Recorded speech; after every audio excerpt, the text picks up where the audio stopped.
শিক্ষা। তখন মাঘ মাস। কদিন খুব ঠান্ডা পড়েছে।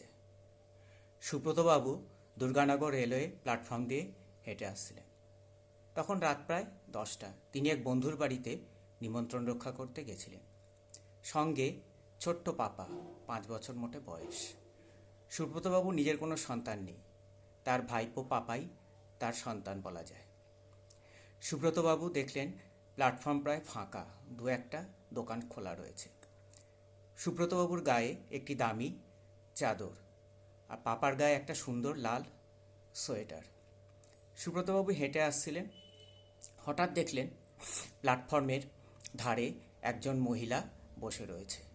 পরনে একটা কাপড় ছাড়া আর কিচ্ছু নেই। তার পাশে একটি বাচ্চা ছেলে, পাপারই বয়সী। তার গায়েও একটি পাতলা জামা, কোনো শীতবস্ত্র নেই। সুব্রতবাবুর খুব মায়া হলো। তিনি গায়ে চাদরটি খুলে মহিলার গায়ে দিয়ে বললেন, আপনি এটা গায়ে দিন। তার দেখা দেখি পাপাও বলল যে, জেঠু, আমি এই সোয়েটারটা বন্ধুকে দেব। সুব্রতবাবুর চোখে জলে ভরে গেল। সে বলল, দাও। পাপা তার গায়ের সোয়েটারটা খুলে বাচ্চাটির হাতে দিলেন। বলল, বন্ধু, তুমি নাও। ছেলেটিও সোয়েটারটি পেয়ে খুব খুশি। মহিলা পাপার মাথায় হাত দিয়ে আশীর্বাদ করলেন।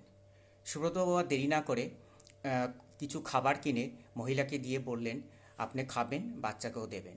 তিনি পাপাকে কোলে করে বাড়িতে চলে আসলেন। সেদিন তাদের আসতে একটু কষ্ট হয়েছিল ঠিকই। পরের দিন তিনি একটা নতুন সুন্দর সোয়েটার কিনে পাপাকে দিলেন। কিন্তু আগের দিনে রাত্রে সেই ঘটনা মনে করে তিনি খুব খুশি হলেন।